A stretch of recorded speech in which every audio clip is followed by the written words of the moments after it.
السلام علیکم فرینڈز، کتاب محل میں خوش آمدید۔ آج میں کالا جادو اور سایہ قسط نمبر 19 کے ساتھ آپ سب کی خدمت میں حاضر ہوں۔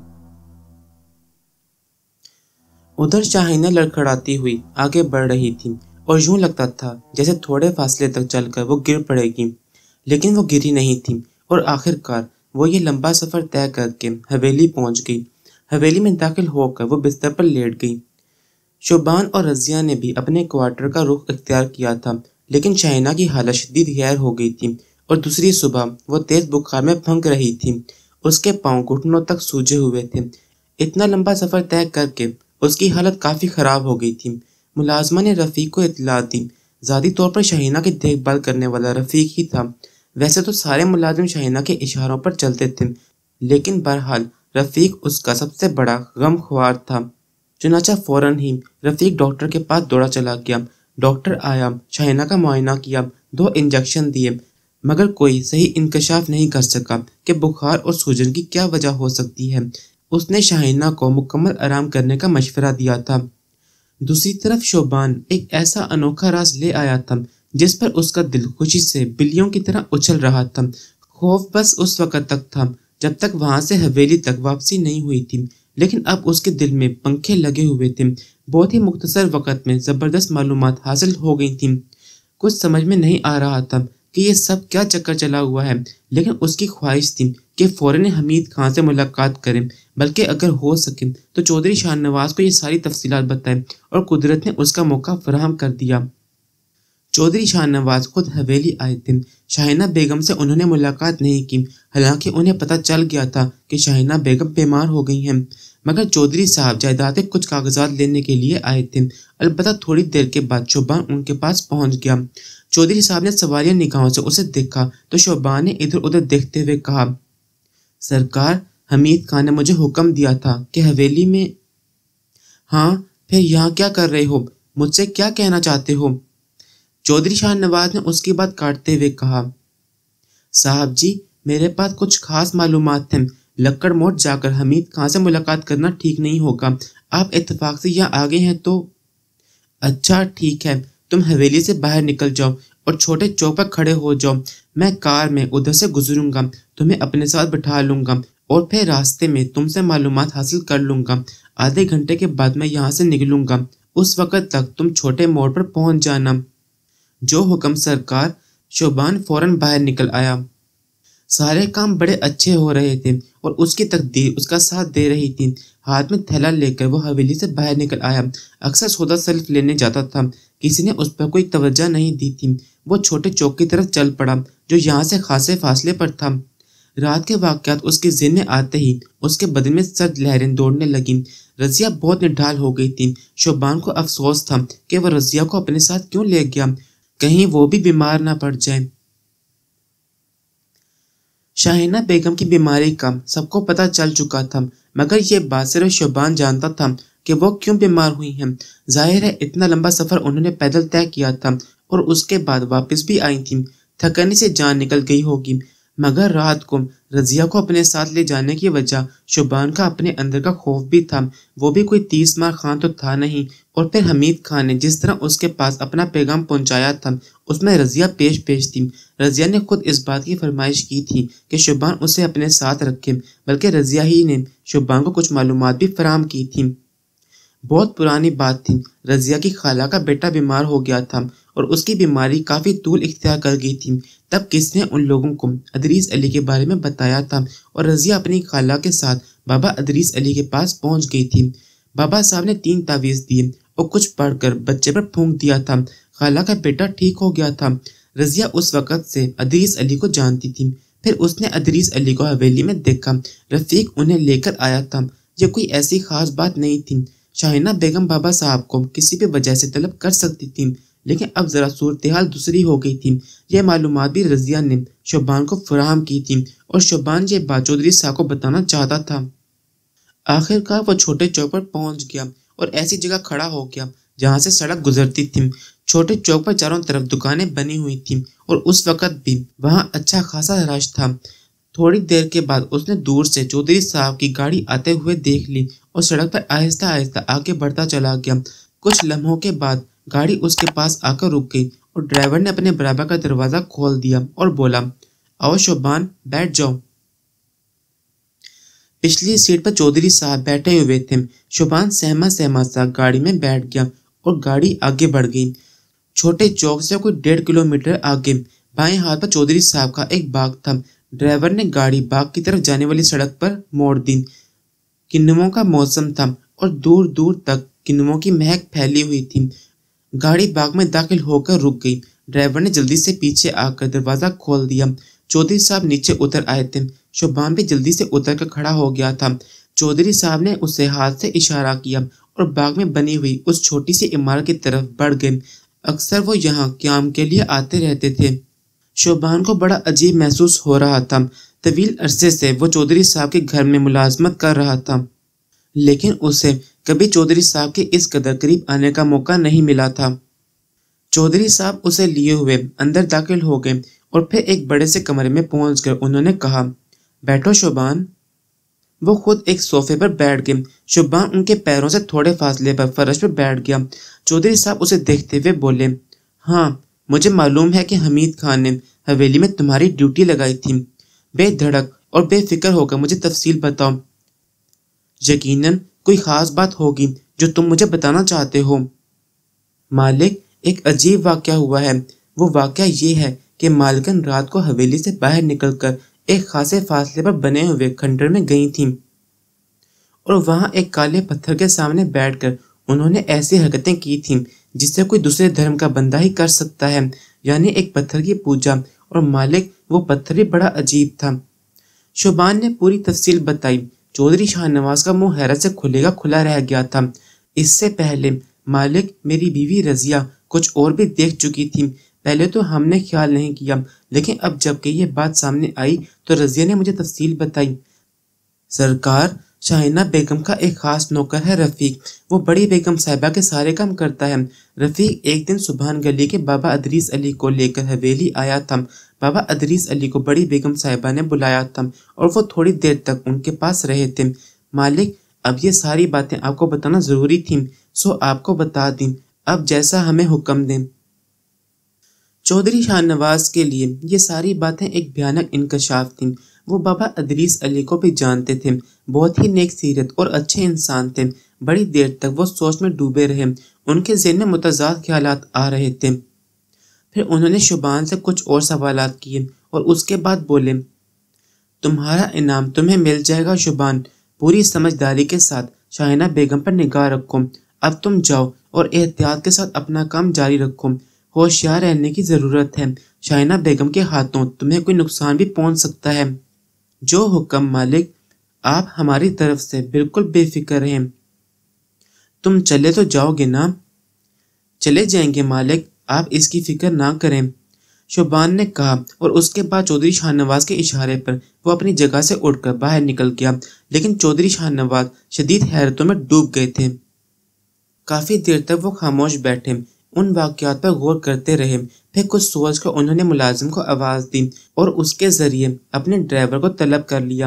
ڈرائیور آیا تو انہوں نے کہا، تم لکڑ موڑ حویلی سے حمید خان کو اپنے ساتھ لے کر یہاں آ جاؤ، مجھے اس سے کچھ باتیں کرنی ہیں۔ جی سرکار، ڈرائیور نے کہا اور اس کے بعد باہر دوڑ گیا۔ چودھری شاہ نواز انتظار کرتے رہے۔ ڈرائیور نے واقعی بڑی پھرتی کا مظاہرہ کیا تھا۔ تھوڑی دیر کے بعد حمید خان چودھری صاحب کے سامنے پہنچ گیا۔ چودھری صاحب کے چہرے پر کشمکش دیکھ کر وہ مستعد ہو گیا تھا۔ تھوڑی دیر کے بعد چودھری شاہ نواز نے کہا، حمید خان، میرا دماغ بری طرح الجھ گیا ہے۔ شوبان، جسے تم نے شاہینہ کی نگرانی پر لگایا تھا، ابھی تھوڑی دیر پہلے یہاں سے گیا ہے اور اس نے عجیب و غریب انکشافات کیے ہیں۔ چودھری شاہ نواز نے حمید خان کو پوری تفصیل بتائی تو حمید خان بھی دنگ رہ گیا۔ اور اب حمید خان، یہ بات میرے دل میں جڑ پکڑ چکی ہے کہ عرشیہ کی گمشدگی میں شاہینہ بیگم کا 100% ہاتھ ہے، مگر ایک چیز مجھے سخت پریشان کر رہی ہے، وہ یہ کہ اس سلسلے میں بابا ادریس علی کا نام بھی آ رہا ہے۔ بابا ادریس علی کو تم جانتے ہو نا، وہ سبحان گلی والے؟ جی چودھری صاحب، بہت اچھی طرح جانتا ہوں، وہ بڑے نیک بزرگ ہیں اور ان سے کسی کو نقصان پہنچانے کی توقع نہیں کی جا سکتی۔ یہی بات مجھے الجھا رہی ہے حمید خان۔ چودھری صاحب، ہو سکتا ہے شاہینہ بیگم نے انہیں کوئی ایسی بات بتائی ہو جس کی وجہ سے وہ اس کام کے لیے تیار ہو گئے ہوں۔ نہیں حمید خان، میرا دل نہیں مانتا، اور پھر سب سے بڑی بات جس پر تم نے غور ہی نہیں کیا، شبان کے مطابق شاہینہ بیگم کھنڈر میں گئی تھیں اور وہاں انہوں نے ایک پتھر کی پوجا کی تھی۔ کیا بابا ادریس علی ایسا کوئی عمل کر سکتے ہیں؟ سوال ہی پیدا نہیں ہوتا، وہ ایمان والے ہیں، کوئی اور ہی چکر لگتا ہے سرکار مجھے۔ اس سلسلے میں ہمیں دو کام کرنے ہیں، پہلے تو ہم بابا ادریس علی سے جا کر ملتے ہیں، ہماری ان سے بڑی اچھی سلام دعا ہے، انہیں یہ ساری تفصیلات بتاتے ہیں اور اس کے بعد اس ملازم کو پکڑتے ہیں جس کا نام رفیق ہے، مگر بڑی خاموشی کے ساتھ یہ کام کرنا ہے۔ یہ ذمہ داری آپ میرے سپرد کر دیجئے، آپ بالکل بے فکر ہیں، اسے ٹھیک کرنا اور اس کی زبان کھلوانا میرا کام ہے، حمید خان نے کہا۔ میرا خیال ہے تم اسے اٹھوا کر ادھر ہی لے آنا، یہاں ہم اس سے معلومات حاصل کر لیں گے۔ ٹھیک ہے جی، آؤ چلتے ہیں، پہلے سبحان گلی کا چکر لگا لیں۔ چودھری شاہ نواز کے دل کو لگی ہوئی تھی، عرشیہ بیگم کو جس طرح لے کر آئے تھے، اس کے بعد ان سے وعدہ کیا تھا اور دل میں سوچا بھی تھا کہ انہیں بھرپور عزت دیں گے۔ جب وہ ان کی زندگی میں شامل ہوئی ہیں تو انہیں عورت کا صحیح مقام ملنا چاہیے، اور پھر دوسری بڑی بات یہ کہ عرشیہ بیگم ماں بننے والی تھیں جس کے ذریعے ان کی نسل آگے بڑھتی، یہ دونوں باتیں انہیں کھائی جا رہی تھیں۔ سبحان گلی پہنچ گئے اور بابا ادریس علی کو تلاش کرنے لگے۔ گھر میں وہ موجود نہیں تھے، ایک جگہ تھی جہاں عبادت کرتے تھے، وہاں پہنچے تو وہاں بھی بابا ادریس علی نہیں تھے۔ پھر سبحان گلی کے چپے چپے پر انہیں تلاش کیا گیا، اس میں کافی وقت صرف ہو گیا، لیکن بابا ادریس علی سے ملاقات نہیں ہوئی۔ چودھری صاحب ان کے اہل خاندان کو ہدایت کر کے آ گئے کہ جیسے ہی بابا ادریس علی واپس آئیں، انہیں چودھری شاہ نواز کا پیغام دے دیں اور ان سے کہیں کہ وہ لکڑ موڑ حویلی پہنچ جائیں اور وہاں اس وقت تک قیام کریں جب تک کہ چودھری صاحب سے ان کی ملاقات نہ ہو جائے۔ یہاں سے وہ واپس پلٹے اور حمید خان کو ہدایت دے کر لکڑ موڑ حویلی پہنچ گئے۔ حمید خان نے باقی انتظامات کرنے کا وعدہ کر لیا۔ ویسے تو بچی کی آمد نے حویلی کے اندر انتہائی رونق پیدا کر دی تھی۔ محمود علی کو اور کوئی کام کاج تو تھا نہیں، بچی کی ناز برداریاں کی جاتی تھیں، پوری حویلی کھلونوں سے بھر دی گئی تھی، اپنی ساری آرزویں پوری کر رہے تھے۔ اور پھر سب سے بڑی بات یہ کہ بچی ان کی توقع کے بالکل برعکس تھی، دوسروں ہی کے بچے دیکھتے تھے، کوئی تجربہ تو تھا نہیں ان کے بارے میں، لیکن پھر بھی اس بات کا احساس ہو گیا تھا کہ بچی کی عمر کتنی ہی کم ہو لیکن وہ بہت سمجھدار ہے اور ایسی حرکتیں کرتی ہے کہ انسان حیران رہ جائے۔ انہوں نے اس کا نام سبوہی رکھا تھا، یہ نام سبھی کو پسند آیا تھا۔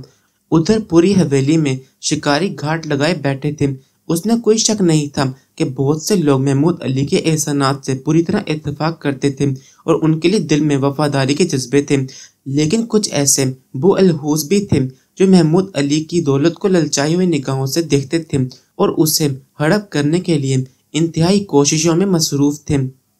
محمود علی نے بچی کے اعزاز میں ایک دن حویلی میں رہنے والوں کے ساتھ ایک تقریب کی تھی جس میں انہوں نے بتایا تھا کہ سبوئی کے آنے کے بعد ان کی زندگی میں بہار آ گئی ہے، اب سبوئی ان کی وارث ہوگی اور ان کی تمام جائیداد اور دولت سبوئی کے لیے وقف کر دی جائے گی۔ انہوں نے اپنے خاندان والوں سے درخواست کی تھی کہ وہ سبوئی کی عمر درازی کی دعائیں کریں۔ اس وقت تمام لوگوں نے بڑی محبتوں کا اظہار کیا تھا، بے شمار تحفے تحائف سبوئی کو دیے گئے تھے اور ان کے بدلے میں خود محمود علی نے 10,000 10,000 کے لفافے حویلی میں موجود ہر خاندان کو دیے تھے اور ان کا شکریہ بھی ادا کیا تھا۔ بات صرف ماموں نذیر حسین یا نادیہ خالہ تک ہی نہیں رہی تھی، اب ہر شخص اپنے طور پر گھاٹ میں لگا ہوا تھا۔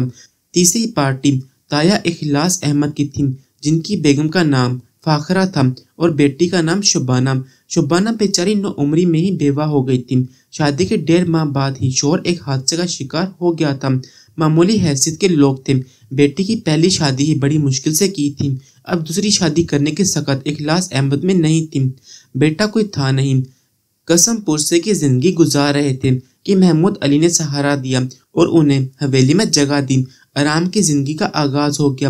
شبانہ دوسری شادی کے لیے تیار نہیں تھی۔ وہ کہتی تھی کہ پہلا تجربہ کون سا اچھا رہا ہے، اب خدا کے واسطے مجھے دوسری بار کسی جہنم میں نہ جھونکیں۔ اس وقت اخلاص احمد نے کہا تھا کہ بیٹا، ہم لوگوں کی زندگی کا کیا بھروسہ، تم اکیلی رہ جاؤ گی، بس تمہارا گھر بس جائے، کم از کم آگے کی زندگی کو سہارا تو ہوگا۔ فاخرہ بیگم نے اخلاص احمد سے کہا تھا کہ شبانہ کو کچھ وقت دے دیں، آہستہ آہستہ اعتدال پر آ جائے گی۔ غرض یہ کہ زندگی اس طرح گزر رہی تھی کہ یہ تبدیلیاں رونما ہوئیں اور اخلاص احمد نے شبانہ کو سمجھایا، شبانہ ایک بات دل میں آتی ہے، کر سکتی ہو تو کر لو بیٹا، دور یہی ہے، ہر انسان خود غرضی سے سوچتا ہے۔ اپنے آپ کو مالی طور پر محفوظ کرنے کے لیے اس وقت ایک ترکیب میرے ذہن میں آئی ہے۔ کیا ابو؟ شبانہ نے سوال کیا۔ محمود علی نے اپنی تمام محبتیں صبوئی کے لیے وقف کر دی ہیں۔ تم اگر چلاکی سے کام لو تو ذکیہ بیگم کے قریب ہو جاؤ اور یہ قربت بچی کے ذریعے حاصل ہو سکتی ہے۔ جس طرح بھی پڑے تم بچی کے زیادہ سے زیادہ قریب رہو، اس بات کا اظہار کر دو کہ نہ جانے کیوں تمہارے دل میں اس بچی کے لیے محبت پیدا ہو گئی ہے۔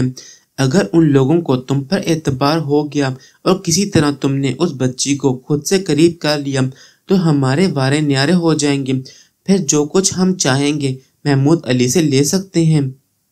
شبانہ نے باپ سے تو کچھ نہ کہا، تنہائی میں فاخرہ سے بولی، اماں، ابا نے مجھ سے کچھ کہا ہے، میں وہ کرنے کے لیے تیار ہوں، لیکن میری ایک شرط ہوگی، آپ ابو کو بتا دیجئے، اور شرط یہ ہے کہ ابو مجھ سے دوسری شادی کے لیے نہیں کہیں گے۔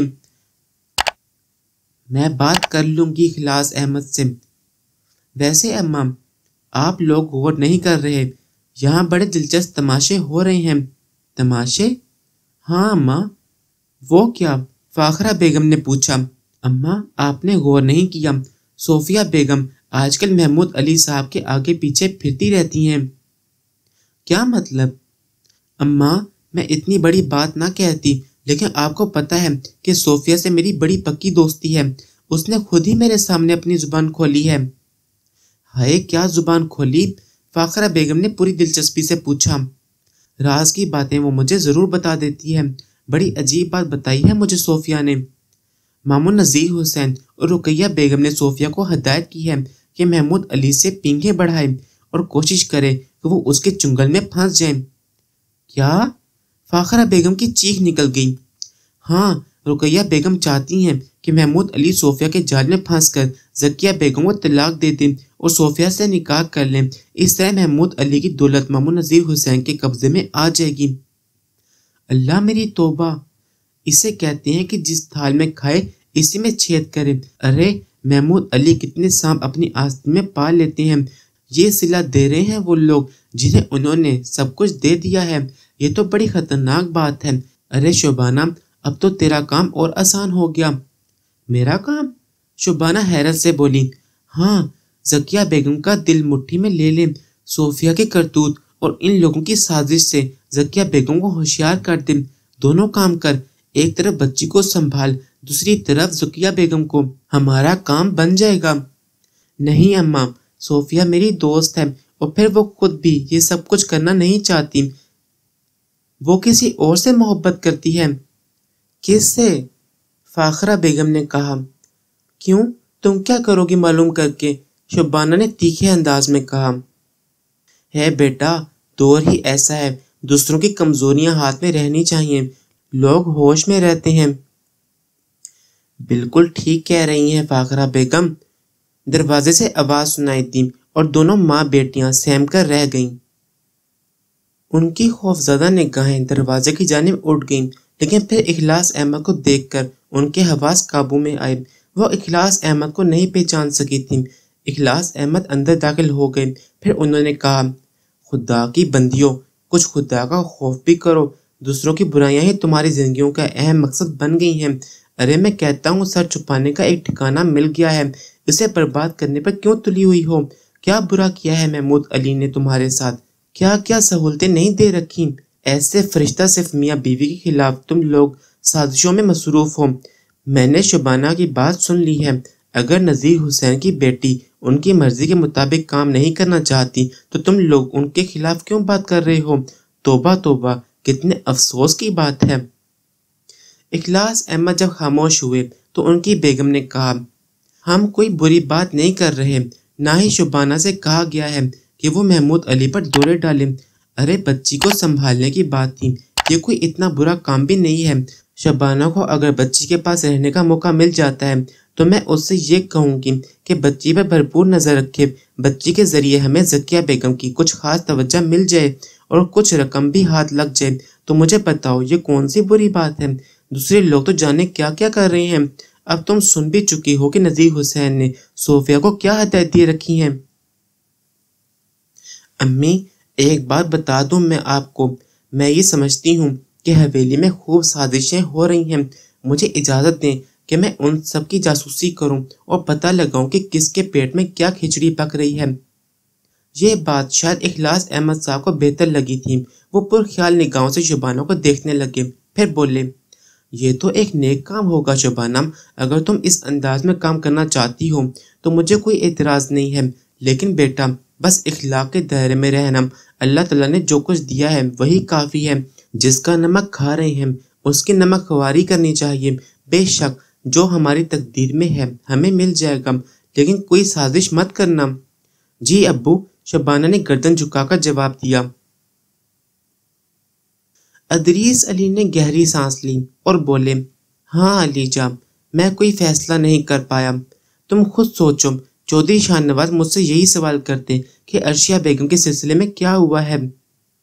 میں تم سے پہلے ہی کہہ چکا ہوں کہ شاہینہ چاہے کتنے ہی غلط راستے پر نکل جائے، لیکن کسی انسان کے لیے کوئی غلط عمل کرنے کی اجازت کسی دوسرے انسان کو نہیں ہوتی، یہ سب کچھ دیکھنے اور کرنے والا رب العالمین ہے۔ میں نے بہت کم کسی سے روح پوشی اختیار کی ہے، لیکن چودھری شاہ نواز کے سلسلے میں مجھے روح پوشی اختیار کرنی پڑی۔ میں شاہینہ کے خلاف کچھ نہیں کرنا چاہتا، بلکہ دعا ہی کر سکتا ہوں کہ وہ نیک راستوں پر واپس آ جائے۔ جی بابا صاحب، چودھری صاحب دوبارہ آپ کو تلاش کریں گے۔ میں سوچ رہا ہوں، بہت عرصے سے اہلیہ میکے جانے کی بات کر رہی ہیں، بچے بھی نانا نانی سے مل لیں گے، میں کچھ عرصے کے لیے بچوں کو لے کر وہاں چلا جاؤں گا۔ چودھری صاحب سے اس طرح ہی نجات مل سکتی ہے۔ جہاں تک عرشیہ کا تعلق ہے یا پھر اس کی بیٹی کا، تو ان دونوں کی طرف سے مجھے اطمینان ہے، تم دونوں کی ہی خبر گیری کرتے رہنا۔ ویسے عرشیہ بیگم کا کیا حال ہے؟